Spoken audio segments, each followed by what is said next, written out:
the last one before we adjourn.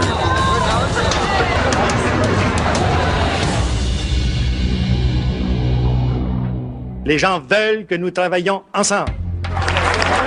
Jean-Paul Lallier est au pouvoir depuis 10 ans lorsqu'il apprend que sa ville sera l'hôte du Sommet des Amériques. Une rencontre où les chefs d'État discuteront d'une zone de libre-échange à l'échelle du continent. Le maire rêve justement d'attirer ce genre d'événement. Pour lui, c'est l'occasion de prouver que Québec est une grande ville capable d'accueillir une rencontre d'envergure internationale. De mémoire, je pense que j'avais écrit au premier ministre pour lui dire que Québec pourrait recevoir une rencontre comme celle-là, etc.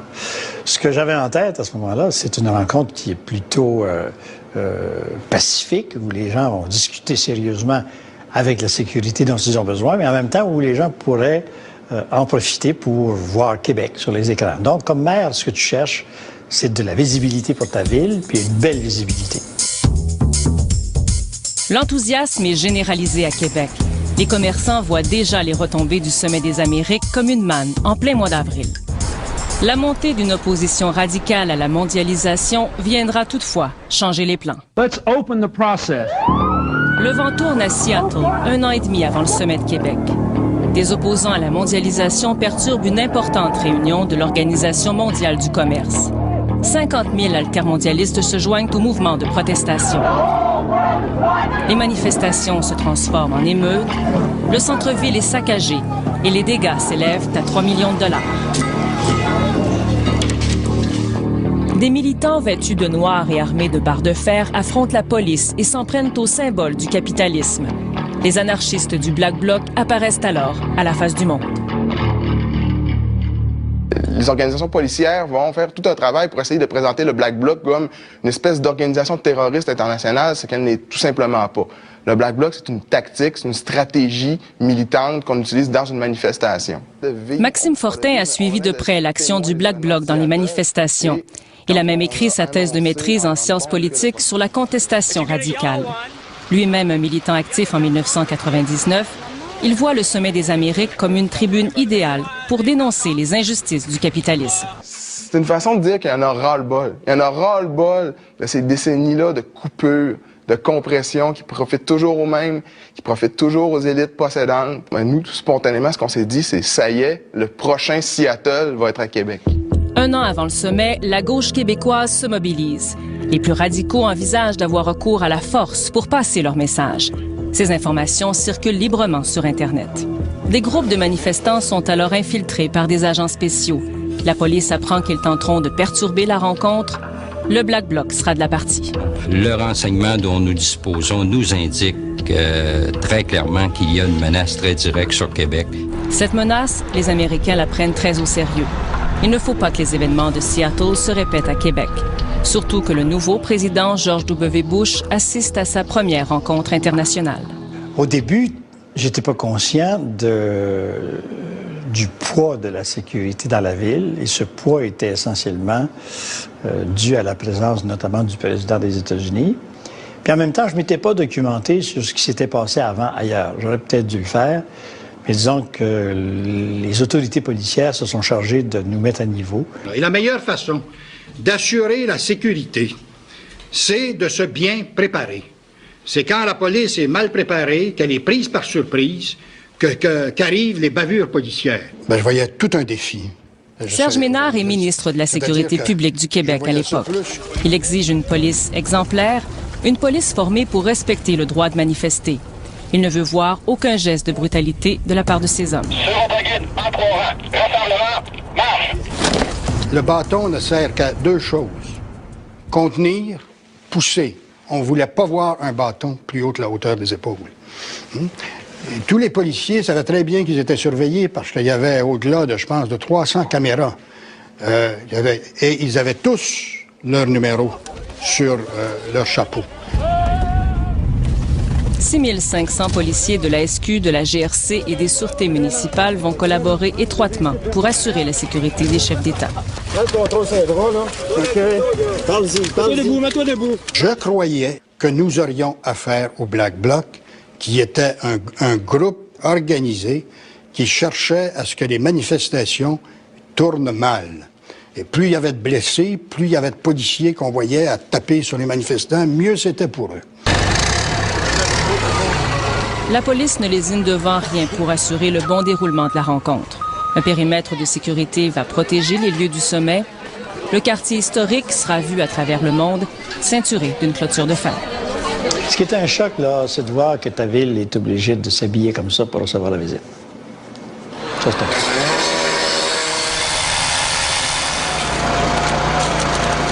C'est la première fois au Canada qu'on doit déployer de telles mesures de sécurité.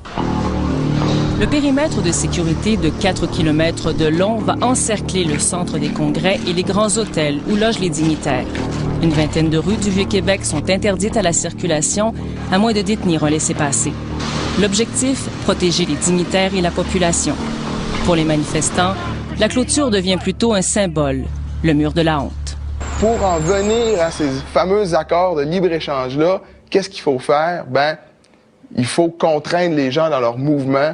Il faut leur construire un mur en plein milieu de leur quartier, en plein milieu de leur ville. Il faut empêcher les manifestants et les manifestantes qui veulent exprimer leur désaccord de pouvoir le faire à proximité des lieux. Donc, c'est vraiment une contradiction. C'est le libéralisme qui se contredit lui-même.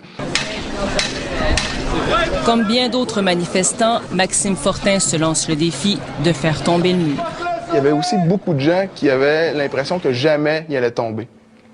Et ça, même dans les groupes les plus radicaux, il y avait beaucoup de gens qui pensaient que le mur ne tomberait jamais et que c'était une folie totale de vouloir le renverser et de l'attaquer.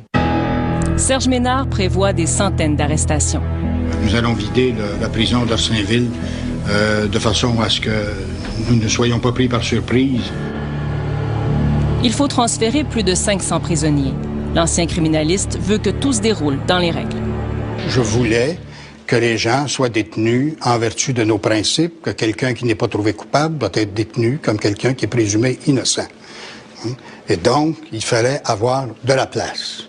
Et c'est pour ça qu'on a accepté de vider et qu'on lui a mis un certain montant. Je me souviens bien, ça a coûté 6 millions. Nous voyez-vous placer plusieurs centaines de personnes dans une soixantaine de cellules?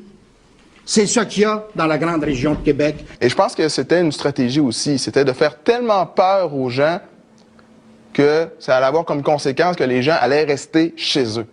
Mais c'était une question de transparence. Il fallait qu'on le sache, qu'on le fait. Puis de toute façon, si on n'en parlait pas avec le nombre de personnes qui étaient impliquées dans ces mesures de sécurité, c'est les rumeurs qui auraient couru. Alors nous, on se préparait certainement au pire, avec comme objectif qu'il n'y a pas de blessés autant que possible, ou le moins possible s'il y en avait, évidemment pas de mort, et puis le moins de dommages aussi à la propriété, surtout les propriétés individuelles. Le maire Jean-Paul Lallier assiste impuissant à la montée de la tension entre la police et les manifestants. Ce n'est pas le genre de visibilité dont il rêvait. Le maire, le conseil municipal, la police municipale, on n'a pas de contrôle. Et ils ont décidé du périmètre, puis ils l'ont installé, puis ils ont payé pour, etc. Moi, ce qui me frappait, c'est à quel point ça défigurait la ville. L'image qu'on voulait projeter à travers la planète de cette rencontre dans une ville du patrimoine mondial, beaucoup de gens à travers la planète la verraient à travers des grillages de poulailler, là. Des grilles importantes, et c'est pas ça qu'on voulait montrer, là. On est préoccupé dans le quartier, je pense, plusieurs personnes là-dessus. On veut pas qu'il y ait de casse, on veut protéger aussi un quartier qui est historique. On pourra plus vivre, finalement, pendant 3 jours. Est-ce que la Ville de Québec serait, en toute situation, en toute occasion, disposée à se tenir debout et à dénoncer toute atteinte aux droits civiques de ses citoyens? Les citoyens et commerçants du Vieux-Québec se sentent piégés à leur tour. Une fois qu'on a défini la localisation exacte du périmètre, puisque ça passait en arrière de chez moi, là, la panique, là, on a commencé à prendre panique. Plus pas seulement moi, tous les commerçants sur Saint-Jean. Quelques semaines avant le sommet, Clément Saint-Laurent dépose une mise en demeure. Le commerçant veut obtenir l'assurance d'un dédommagement en cas de perte. Aujourd'hui, c'est le cri d'alarme. 2 choses possibles à partir de ce moment-ci. Soit que les autorités décident d'accepter de protéger adéquatement les commerçants du faubourg. L'autre possibilité, c'est de devoir payer les dommages pour tout ce qui pourrait se passer durant le sommet. Alors, c'est ce qu'on attend par une mise en demeure, c'est une réponse. Il n'y a pas un politicien au monde qui va se fermer les yeux, qui va se boucher les oreilles à la suite de ce qu'on vient de faire comme intervention. Je pense que s'ils sont sérieux, ils vont nous donner une réponse et le plus vite possible. On a réalisé qu'on laissait l'opportunité aux manifestants de prendre toute la rue Saint-Jean face au centre des congrès. Comment on allait faire pour contrôler et puis sécuriser cette rue-là à l'extérieur? Je me suis posé la question. C'est pour ça qu'il y avait toujours de la tension. Clément Saint-Laurent veut protéger son épicerie à tout prix. J. Amoisin est le plus vieux commerce du genre en Amérique du Nord. Sa bataille a duré des mois. Il n'a rien oublié de ces moments angoissants. C'est vrai que c'était dur. Ça a été très... J'ai eu une tension. Quand on a un commerce comme Moisin, on tient à le sauver. C'est pas quelque chose qui peut se reconstruire, hein? Alors... Il n'y aura pas des chars d'assaut, il n'y aura pas des véhicules de police à tous les coins de rue. Alors, la vie normale à l'intérieur du périmètre, ça va être tout à fait normal, comme s'il n'y aurait pas nécessairement 34 chefs d'État à l'intérieur des murs du Vieux-Québec. Les appels au calme se multiplient à quelques jours du sommet des Amériques. Mais le climat de terreur est bien installé. On n'a pas le choix. Il faut être ici, on ne sait pas ce qui va se passer. Il faut être sur place, c'est les jours et les nuits. Ça a trotté dans la tête de plusieurs commerçants. Est-ce qu'on doit fermer? Est-ce qu'on doit se barricader? C'est quoi exactement la manifestation? À quoi on doit s'attendre? Il y avait toutes sortes de rumeurs à cette époque-là. On disait n'importe quoi, puis tout ce qui se disait de part d'organismes d'altermondialisation ou d'activistes, on l'écrivait dans le journal, puis ça l'amplifiait encore davantage la peur, la crainte. À moins d'un mois de la tenue du sommet des Amériques, le maire de Québec, Jean-Paul Lallier, affirme que si c'était à refaire, sa ville ne serait pas candidate pour accueillir un tel événement. J'ai manifesté un peu d'impatience par rapport aux forces de sécurité qui, à mon avis, amplifiaient les choses. C'était ma perception. C'était un peu comme si je leur disais, si vous pensez vraiment que ça va être comme ça, allez-vous-en chez vous. On ne vous fait pas ici. Bonjour, monsieur. Bonjour, monsieur. Ça va une carte? Lorsque le sommet débute le 20 avril 2001, Québec est sous tension. Le quartier historique est bondé de policiers. Il faut montrer son accréditation pour pénétrer à l'intérieur du périmètre.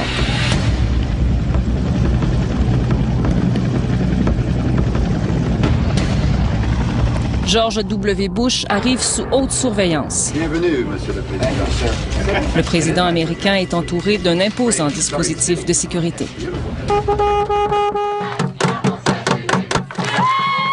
À l'Université Laval, des manifestants se préparent maintenant à prendre part au défilé du carnaval anticapitaliste organisé par les plus radicaux. Environ 10 000 personnes y participent, 2 fois plus que prévu. Il y avait énormément d'incertitudes. Énormément d'incertitudes face à ce que nous, en tant que manifestants, on allait être capables de faire, et énormément d'incertitudes face à ce que la police allait faire en réaction à nos actions. Les monarques unis pour abattre les clôtures se sont réunis entre 4 murs afin que le plus petit de leurs murmures meure sous le cliquetis des armures. L'or est au lord à la bataille des murailles. Des altermondialistes provenant des 4 coins des Amériques qui, de toutes les tendances, sont à Québec. L'ambiance est à la contestation, mais pour l'instant, le ton est plutôt festif. Le rappeur Biz est un gars de Québec. Il a pris part aux événements à la fois en tant qu'artiste et comme citoyen. Son expérience au sommet des Amériques lui a inspiré la bataille des murailles. Parce que le périmètre, c'est comme un château. Il y a des gardes devant le château. De l'autre côté, il y a des assaillants qui veulent rentrer. Il y avait même une catapulte à Toutou. On lançait des charrettes enflammées. Il y avait, je trouve, une dynamique de Moyen-Âge là-dedans, vraiment. Pour l'instant, seul coule la salive et les invectives. Des deux côtés de la rive, les regards se rivent. La tension est vive. On est sur le qui-vive en attendant que l'inévitable arrive. Dans ce défilé principalement formé de manifestants pacifiques, le Black Bloc se distingue.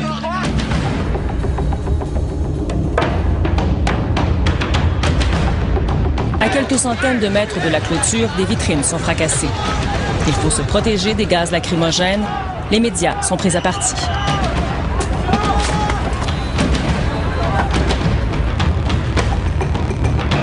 Les manifestants qui ne veulent pas affronter la police sont dirigés dans différents secteurs de la ville.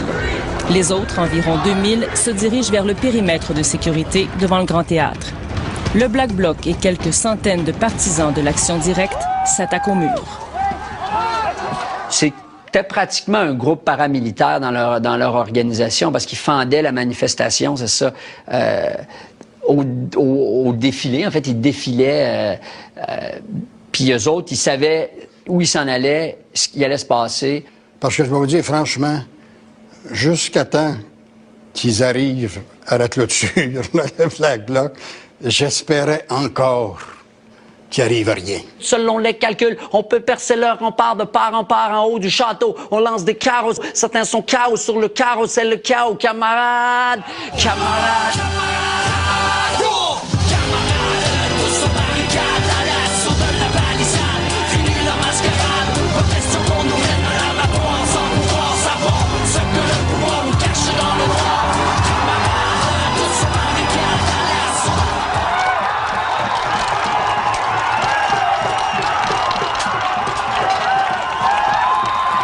Là, je sais qu'à ce moment-là, Serge Ménard, il commençait à capoter un peu.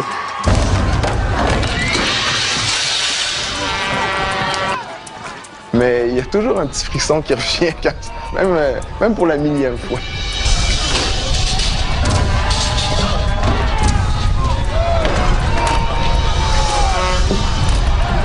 Ça nous a pris 15 minutes à peine de le mettre à terre. Et puis, certains diraient que c'était pas grand-chose, mais c'était un tellement gros pied de nez à l'autorité.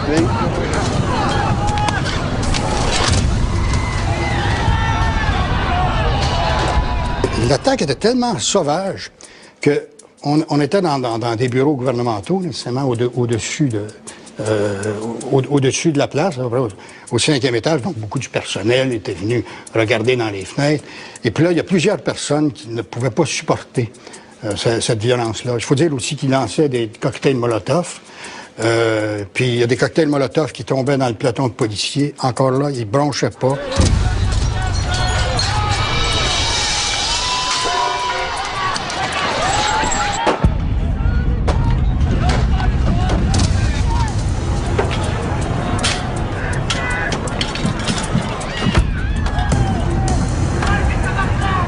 C'était grisant. C'est un sentiment de fierté parce que tu as l'impression que tu fais partie, tu es témoin d'un moment qui va, à quelque part, marquer un peu l'histoire des luttes sociales. Et puis, tu es fier d'avoir amené une contribution à ça.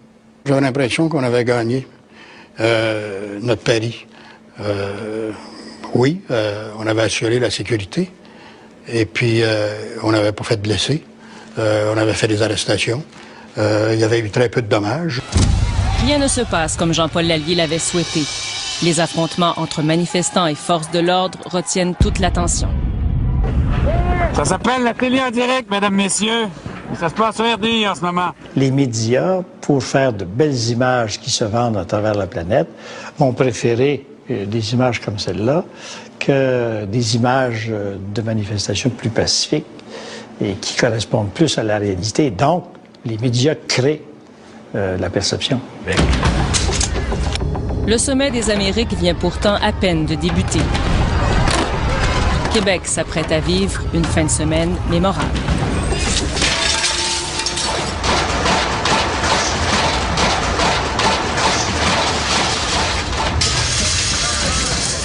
Bienvenue, Monsieur le Président. Jour 1. 34 chefs d'État sont arrivés à Québec. Le centre des congrès et le périmètre de sécurité sont protégés par une armée de policiers. Le sommet des Amériques peut commencer, en trame de fond, de bruyantes manifestations. Mais la violence et la provocation sont inacceptables en démocratie. Ce type de comportement que nous avons vu ici cet après-midi de la part de petits groupes d'extrémistes est contraire à tous les principes démocratiques qui nous sont si chers. It's very important for us in order to make sure that we can fulfill our hopes to have a free trading hemisphere. Maire de la ville haute, Jean-Paul Lallier se trouve parmi les invités. Il se souvient très bien de sa rencontre avec George W. Bush. C'était au Hilton dans une réception et il m'a parlé pendant 15 secondes Et vous savez ce qu'il m'a dit? Il m'a dit, je vous félicite, votre police fait un très bon travail. Je suis resté sans voix, là, parce que moi, je pensais qu'il me dirait comment la ville était belle. Il y a certaines négociations qui ont lieu à l'heure actuelle. Pierre Petitgrou s'attendait à ce dispositif de sécurité sans précédent pour contenir les manifestants. Ministre canadien du Commerce international en 2001, il a vécu les émeutes de Seattle en 1999. Ayant appris, si vous voulez, des déboires au point de vue sécurité que Seattle a représenté, les Américains n'avaient pas prévu le coup. Et comme on essaie toujours de faire mieux que les Américains, on s'est dit, à Québec, nous, le gouvernement canadien, on va s'assurer que les ministres puissent travailler, que les chefs de gouvernement, les présidents des pays puissent travailler. Et maintenant, j'ai le plaisir de donner la parole au premier ministre du Pérou, M. Javier Pérez de Escuela. Le sommet de Québec est une étape cruciale en vue de la création de la zone de libre-échange des Amériques, un marché potentiel de 800 millions de personnes. Il faut dire non à l'ASLEA. Clairement et simplement non. L'image d'un libre-échange à visage humain, mise de l'avant par les promoteurs de l'ASLEA, n'est que poudre aux yeux. La contestation affecte peu l'humeur des dirigeants. Les manifestants avaient très souvent des demandes bien contradictoires. C'était pas très articulé ou très coordonné. Il y en avait qui étaient là pour sauver les tortues, considérant que le commerce les menaçait. D'autres qui étaient là pour protéger les droits des travailleurs aux États-Unis, donc très anti-Sud, très anti-développement, pour protéger Alors, il y avait les intérêts de gauche et de droite. Voici que s'ouvre aujourd'hui le deuxième sommet des peuples. En marge de la rencontre officielle, le sommet des peuples donne la réplique aux discussions des chefs d'État. Provenant de la totalité des 35 pays. 2000 représentants syndicaux, des groupes féministes et populaires de toute l'Amérique se rassemblent pour dire non à l'ASLEA. Les accords de libre-échange aggravent les inégalités entre riches et pauvres, entre hommes et femmes, entre pays du Nord et pays du Sud. Je trouvais que c'était une super alternative de dire, bon, vous voulez pas nous voir au Palais des Congrès avec les cravates, mais on va parler quand même. Le rappeur Biz participe à l'événement en tant qu'artiste. L'ambiance de secret entourant les pourparlers officiels le dérange. Surtout que les textes des négociations ne sont pas rendus publics comme le souhaitent les manifestants. Ils le seront 2 mois et demi après le sommet. Si ça nous concerne, ben mets-nous dans le coup. Puis si c'est une bonne affaire, arrête de te cacher. Fait qu'il y avait ça, à un moment donné, qui était entretenu. C'est que le secret entretient la méfiance. Monsieur Lallier! Le maire Jean-Paul Lallier veut favoriser la discussion. La ville facilite même l'organisation du Sommet des peuples. Je suis venu vous dire que ce que vous avez à dire est important. Je suis venu vous dire enfin que je partage avec vous l'idée qu'un monde différent est possible. Un moment politique important où des gens venus de partout viennent montrer qu'ils partagent cette volonté, ce rêve de faire les choses autrement. Otra América es posible. Ce projet néolibéral est raciste, sexiste et destructeur de l'environnement. Tu sais, quand on dit, par exemple, on veut un monde sans frontières où tout le monde s'aime puis on est tous des humains, bien, ceux qui veulent un monde sans frontières, ils s'appellent Nike, McDonald's, ExxonMobil, Philip Morris. C'est des grandes multinationales qui, eux autres, veulent pas de frontières parce que les frontières, pour eux, c'est de la tracasserie administrative et ça les emmerde. Tous les consommateurs sont toujours gagnants du commerce international. Au plan des travailleurs, les syndicats ont raison de s'en préoccuper. Mais moi, ce que je dis, c'est qu'il faut créer du commerce international et adapter des politiques nationales. Chaque gouvernement, dans son propre pays, doit redistribuer les bénéfices du commerce international. Nos gouvernements vont avoir une pression populaire beaucoup plus importante dans les prochaines semaines et dans les prochains mois qu'ils ont eu dans le passé. Cette pression populaire atteint son apogée le samedi, lors de la Grande Marche des peuples. 50 000 personnes répondent à l'invitation des organisateurs. Cette marée humaine s'étend sur plus de 4 kilomètres. Le Québec n'avait pas connu une mobilisation aussi importante depuis longtemps. C'est un moment où les peuples des Amériques se découvrent. Pour éviter des débordements, la Marche des peuples se tient loin du périmètre. Des membres de la FTQ assurent la sécurité. Les marcheurs se limitent aux rues de la Basse-Ville Les militants plus radicaux, comme Maxime Fortin, sont déçus. Il y a eu une certaine, je ne dirais pas impossibilité de collaborer de manière assez étroite, mais disons que pour le bien du mouvement, il a un peu fallu que chacun prenne sa voix. Sa voix, à lui, c'est l'action directe. Défendre la cause en posant des gestes d'éclat pour attirer l'attention médiatique. C'est une chose de se réunir et de parler des méfaits de la mondialisation, mais ça, on peut le faire 365 jours par année. Mais dénoncer physiquement la logique de la mondialisation néolibérale, aller où est-ce que le spectacle est et tenter de le gâcher, ben, on avait 2 jours pour le faire. Une partie des manifestants quitte la Grande Marche des peuples pour se rendre vers la Haute-Ville. Les plus radicaux et des anarchistes du Black Bloc veulent perturber la rencontre des chefs d'État. Des citoyens et des commerçants se retrouvent au beau milieu des affrontements avec la police.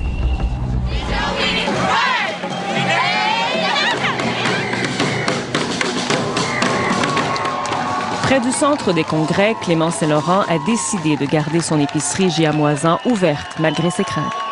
C'était beau au début. À midi, il y avait une belle fête. C'était très festif. Moi, j'avoue que je me disais, mais mon Dieu, on s'est fait peur pour rien. Son commerce centenaire est situé à l'extérieur du périmètre, près de la clôture. Il appréhende depuis des mois des affrontements. Mais dès que le sommet du peuple est en mouvement en Basse-Ville, c'est là que ça a pris toutes les directions. Des manifestants ont toujours en tête de perturber la rencontre des chefs d'État. Ils pensent pouvoir percer le périmètre juste derrière le commerce de Clément Saint-Laurent. La rue Saint-Jean, c'était le plus beau spot pour un activiste de se faire montrer devant le centre des congrès. Lorsque les Black Blocs sont montés, c'était réellement une bousculade. Ils ont mis le feu dans une poubelle commerciale, un gros container. J'étais sûr que la bâtisse prendrait en feu.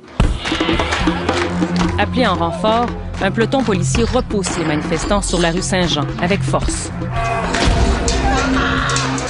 La tension est insoutenable. Là, on a senti qu'on n'ouvre plus, là. On n'ouvre plus le magasin. On va rester encore fermé. On va attendre qu'il y ait une accalmie. Avec les gaz lacrymogènes, il n'était pas question d'ouvrir les portes pour rentrer les gaz à l'intérieur. L'air est devenu irrespirable dans le Vieux-Québec. Les manifestants pacifiques ne peuvent même plus s'exprimer. Il n'est pas possible non plus de continuer à chanter. Il n'est pas possible non plus de continuer à scander des slogans politiques. Il n'est pas possible non plus de continuer de danser dans un nuage de gaz lacrymogène. Réellement, je le sentais que sur la rue Saint-Jean, il y avait beaucoup de citoyens. Il y avait beaucoup de gens de quartier qui voulaient absolument éviter que le grabuge s'étende. Dans ce nuage suffocant, le rappeur Biz a aussi vu des citoyens solidaires. Il faut constater de visu c'est quoi. Il faut respirer le gaz lacrymogène. Il faut vivre aussi ce que j'avais pas prévu de vivre, c'est-à-dire l'immense solidarité qu'il y avait parmi les gens qui étaient là, Moi, il y a quelqu'un qui m'a passé un masque à gaz à un moment donné quand j'étais asphyxié carrément. Des gens qui prêtaient du vinaigre avec des mouchoirs pour se protéger des gaz, en fait, des odeurs, des vapeurs toxiques. Donc, il y avait une véritable solidarité entre les gens qui étaient là. Une solidarité mise à rude épreuve par moments. La violence des manifestants plus radicaux est critiquée au beau milieu du sommet. C'est pas la majorité qui ont posé ces gestes-là. Et ceux qui les ont pas posés, je pense, se sont pas sentis couillons, là. Ils ont fait un autre choix. Et ceux qui les ont posés se sont sentis un peu vedettes, se laisser traîner à terre puis se tirer par la police. Est-ce que vous les connaissez? Est-ce que parce qu'ils sont masqués, ça fait de eux des voyous? Qu'est-ce que vous savez sur ces gens-là? Il y a tellement de stéréotypes, il y a tellement d'idées fausses qui ont été véhiculées sur les manifestants. Il y a beaucoup de gens qui vont désapprouver nos façons de faire, mais qui, en dépit de ça, vont s'intéresser quand même à nos arguments. Pourquoi on est contre?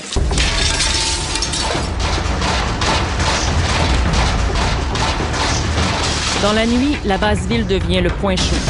Des feux sont allumés dans les poubelles, des vitrines sont fracassées. On construit rien dans une émeute comme ça, on détruit. Mais j'imagine que d'un point de vue personnel, ça doit être assez... il doit y avoir beaucoup d'adrénaline. Ça doit... Tu sais, c'est un sport extrême quand même, là. Il y a des gens là-dedans qui ont commis des actes avec lesquels je suis en accord, d'autres avec lesquels je suis pas en accord, mais à quelque part, chacun est libre de juger ce qu'il doit faire ou ce qu'il ne doit pas faire. Au total, en ce qui concerne le sommet des Amériques, il y a eu extrêmement peu de cas. Le service de police a coûté près de 100 millions. Les 3/4 ont servi à la sécurité des dignitaires. Le ministre de la Sécurité publique du Québec à l'époque, Serge Ménard, croit que le déploiement policier en valait le coup. Ils ont agi comme une force d'un pays démocratique, une force disciplinée. Pour lui, la rencontre s'est déroulée comme prévu parce que la police était bien préparée. À mon avis, c'est ce qui s'est fait de mieux au monde par rapport au Black Bloc. Comme je leur ai dit à la fin, là, c'est pas une note parfaite que je leur donne, mais c'est une note de première classe. Selon Serge Ménard, ils ont établi rien de moins que des nouveaux standards mondiaux. Une police véritablement professionnelle, à qui l'on ne peut reprocher aucun acte de brutalité. C'est toujours extrêmement dérangeant d'entendre des choses aussi hypocrites. De la brutalité, il y en a eu des deux côtés. Je veux dire, moi, j'ai jamais prétendu que les manifestants n'ont été que victimes là-dedans. Non, ça a été un affrontement. Mais de dire qu'il n'y a pas eu de cas de brutalité policière, écoutez, là, des gens qui se sont fait tirer dessus à coups de balles de plastique, presque à bout portant, des gens matraqués pour des riens, insultés par des policiers. Ils étaient où? Ils étaient où pour dire des choses comme ça? Nous avons des doutes en ce qui regarde la quantité de gaz utilisé et des doutes très sérieux quant au principe même de l'utilisation de balles, de plastique ou de caoutchouc dans les circonstances. Oui. Maintenant, ils ne nous ont pas proposé d'alternative. Hein. Et je veux dire, je suis content de remarquer que cette surutilisation n'a pas entraîné de blessures. Maintenant, je ne savais pas d'avance combien de gaz lacrymogène il allait tirer. Plus de 5000 bombes de gaz ont été lancées. À court de munitions, la police a même dû s'approvisionner d'urgence aux États-Unis, au beau milieu du sommet. Les policiers ont procédé à 460 arrestations. Mais au centre de détention, le plan du ministre Ménard n'a pas fonctionné comme prévu. Ils ont rentré, ils ont crissé à poil, ils ont tout mis ça dans un sac. Après ça, en cellule à Saint-Ville, bon, on a eu droit à la fouille à nu, on a eu droit à la douche d'eau glacée. Ils ont pitché dans la douche frette. Puis le gars, il était là, ah, t'es-tu gay, hein? Puis il arrêtait pas de rire nous autres au début, genre, t'es-tu gay, hein? Puis il riait nous autres. On était 4 par cellule, dont 2 lits. Puis moi, j'ai couché à terre la première nuit sur le béton. J'ai été scandalisé le lendemain matin quand j'ai vu que c'était ça. Les critiques de plusieurs personnes arrêtées ont profondément choqué le ministre. D'abord, mon premier réflexe de juriste, c'est que quand tu arrêtes quelqu'un qui est présumé innocent, et il doit être traité comme tel. La décontamination des manifestants gazés n'était pas planifiée. Cette opération a totalement bouleversé les plans. Un médecin qui disait qu'on allait contaminer toute la prison. Et donc, il fallait les limiter dans une aile. Alors, j'avais une prison qui avait 5 ou 6 ailes, qui aurait pu recevoir la totalité des gens qui ont été arrêtés, 475, dans des cellules individuelles, mais ils ont tous été paquetés. Serge Ménard avait prévu ces arrestations massives. Québec avait même dépensé 6 millions pour vider la prison d'Orsainville. Là que j'ai fait la seule colère de ma carrière de ministre, mais j'en ai fait une mauvaise. Parce que, coudonc, ils savaient pourquoi on avait dépensé cet argent-là, ils savaient quels étaient les buts. Au lendemain du sommet des Amériques, il faut ramasser les pots cassés. Des citoyens ressortent traumatisés de l'expérience.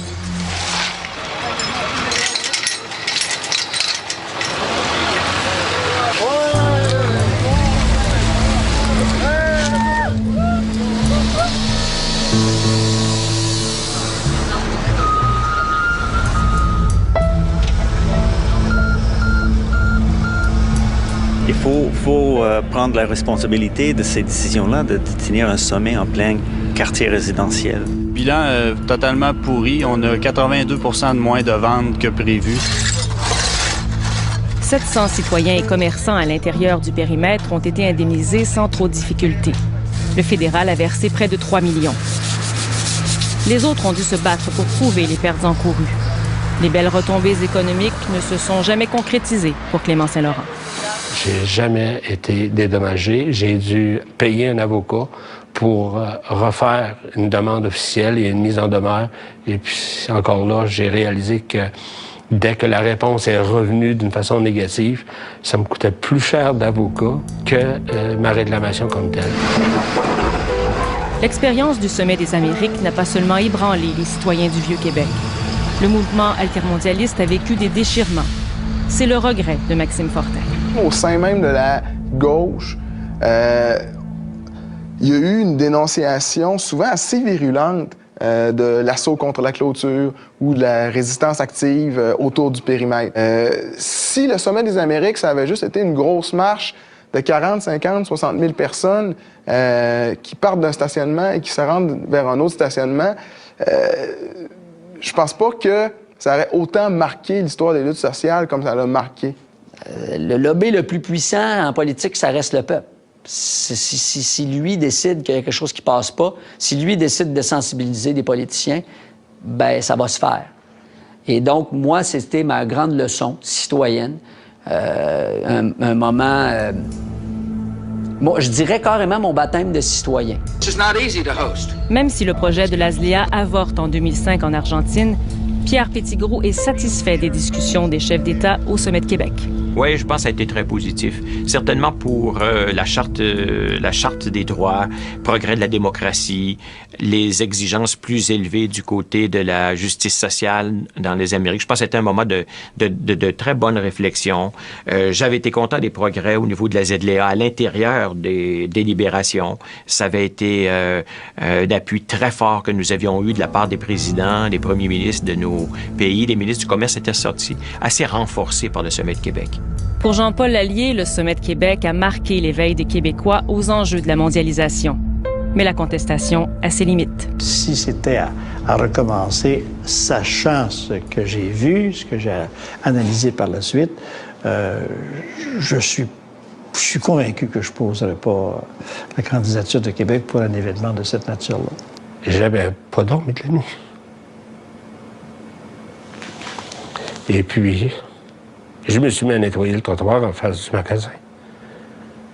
Puis des gens sont arrivés, des manifestants, avec des sacs à poubelle, des gants. Puis ils se sont mis à nettoyer la rue. Ça, j'ai dit, c'est fini. C'est la seule image positive que j'ai vue du sommet.